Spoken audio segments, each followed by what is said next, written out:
Networking and building relationships, I would say, is what keeps your journey going, right? It's so important. It defines whether or not you're going to be able to get things done or not sometimes, right? And it's important to have your network, not just in your area of expertise in your industry. So, you might work in music, but you should have a network that extends beyond music. You should look at those relationships that you can build in sports and in fashion and in tech and in politics, because at some point, you're not always going to be in your same role. But even beyond that, because we're more than just our roles, we're more than just our titles. And our interests end up changing over time. And a lot of us are so multifaceted in our interests and what we want to do that the more you can expand and build your network, you're constantly learning about what is happening day to day. Like the world is shifting, the things are changing, and you have to keep up. And the way that you're able to keep up is really through the networking and building those relationships. And I would say a lot of times what's important too is knowing that sometimes when you get a call, you don't know why that person is calling. You don't know how crucial that call is to somebody and why they're making it. And so just keeping that in mind, I always think that it's important to consider, because when you need something, you're usually calling your friend. You're usually calling someone that you met, maybe was out a few years ago, and hopefully you stayed in touch with them to be able to make that call to where it doesn't feel so transactional. And as much as there is networking, I think there's also the point of networking that people forget is to know who that person truly is, not just what they can do and offer you in the moment. Because that's what really extends your longevity in your career. The 3 keys to my success and part of my journey, I will start it with 1, belief. I think you have to believe in yourself more than others will believe in you. Because at the end of the day, it's you and your vision and your dream and what I say God put on your heart. And if you don't believe, the next person might not believe, and they probably won't believe. And so belief is really important because it ends up driving your hustle and your passion and your mindset. And so belief is definitely number 1, to believe in yourself. Number 2 is discipline. I think a lot of people might lack discipline, or they don't want to do what it takes to get to their dreams. And sometimes that's for a lack of resource, a lack of belief, That's why I say belief starts first and everything else trickles in to success. But when you're disciplined, you have to decide what is your routine. You have to wake up every day and say, I'm going to go after this again. What did I learn yesterday? What do I want to achieve today? And it's like practice, you have to do things repetitively over and over to get better. And that's part of success, to be able to stay persistent and to continue what exactly it is that is set on your heart and your mind to go after. Without discipline, you're just going to stay in the same place.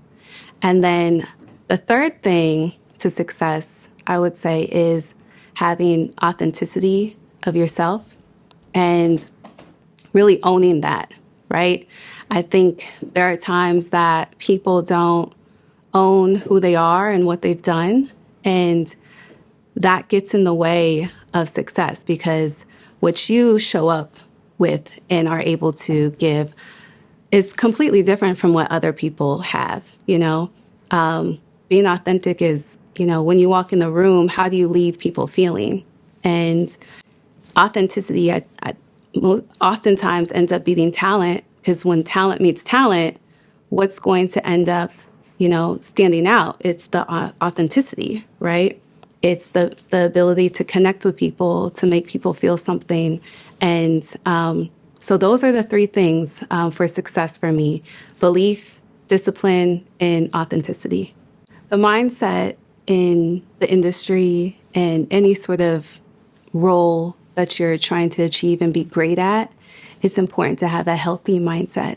It's important to know that you have to lead with having a positive mindset, but also realistic, and also having a mindset that is looking ahead into the future. Because it's not enough just to know kind of what's going on today.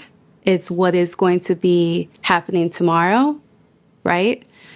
It is knowing that the mind, and this is something that my trainer that I work out with, because for me, like working out helps my mindset in terms of like having a positive mind. So he always says that the mind quits before the body does, which is telling to where, and his name is Michael Myers.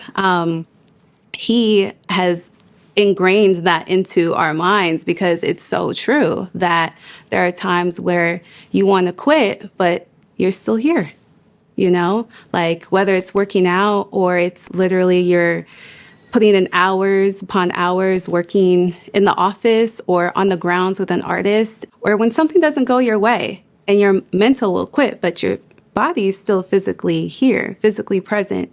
And there are times that's why,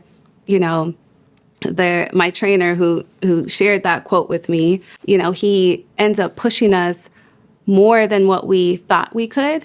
And I think that is a prime example of like when you're measuring your success, it comes down to also your mindset of how you're able to push through during the times that you're tired. Like that shows what you're made of. When you can go ahead and say, listen, I'm tired of this. I don't want to do this, but then I don't think I can do it. But then you get that extra push, whether it's from a mentor, a friend, or you have it within to say, I'm going to go, 10 times harder. I'm going to give it another, minute before I quit or before I stop doing what I'm doing. And you end up doing it. And it all starts with the mind. And the mindset is so reflective of what is happening like within our bodies. I think it's in this industry, like we're around liquor and drugs, and there's so many things that are happening on a day to day. So it's important to be able to protect your mindset and protect how you're thinking and approaching not only just your career, but life in general, because there are things that sometimes you get derailed by your environment, and your environment, if they have the wrong mindset, you can adopt that same mindset. So you have to stay anchored. I always say you have to stay anchored to your core. What were your values and what got you to this place of success? Just pull on those to get you to a place when you start to doubt yourself.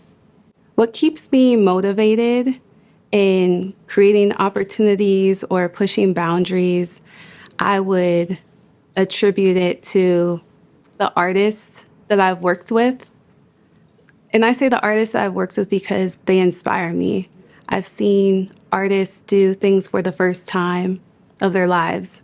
I've seen them face certain fears, if it's anxiety of having to actually like sit down and do an interview and it feels like it's interrogating or intrusive, or, they don't want to get up for a certain reason because they're dealing with some personal things, or, really having to be put on the spot in front of a bunch of people and talk to people. They have no idea who they are, but everybody knows so much about them.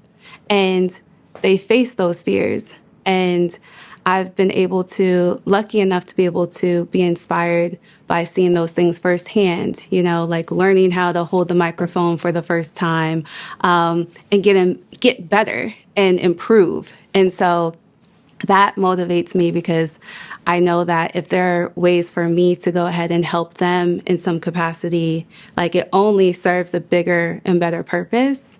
And then I also stay motivated by the executives that I get to meet and interact with, like their managers, right?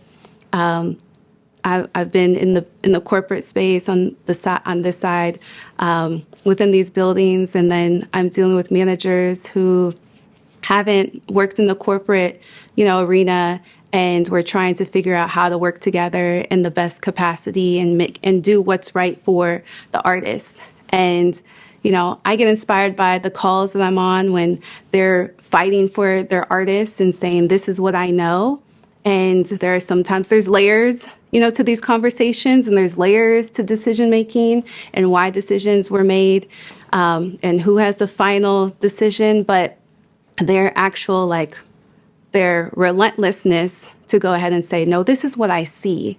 This is what I'm seeing on the ground. I know that this artist needs security when we take them from point A to point B on promo, for example, where I know I'm going to fight for my artists to make sure that they're getting their glam and their makeup done because we're being asked to go ahead and travel around the world. There's things that I've seen, like managers, whether it's, QC with Coach and P, or I've seen grade A, like there's Peter and Bibby and G Money and like those guys and the LVRN team, like all these teams that are really putting together like what's best for their talent, and they're being vocal about it. And if they're not vocal, then nothing is going to get done the way that it needs to get done because they know their art is best, right? And so the relentlessness of a lot of managers and these young label executives that are starting their own independent labels, like that's really motivating and inspiring for me to create opportunities. And then the fans, the fans and the people who get to experience these moments that they might have never been able to experience because they might be in a small city like Portland, Oregon, or they don't have the resources and the access to be able to experience these things. So that's what motivates me, and to create these opportunities and, to push through certain boundaries. It's the artists, it's the executives, and it's the fans and the people. I'm Sierra Lever, and I am a culture builder.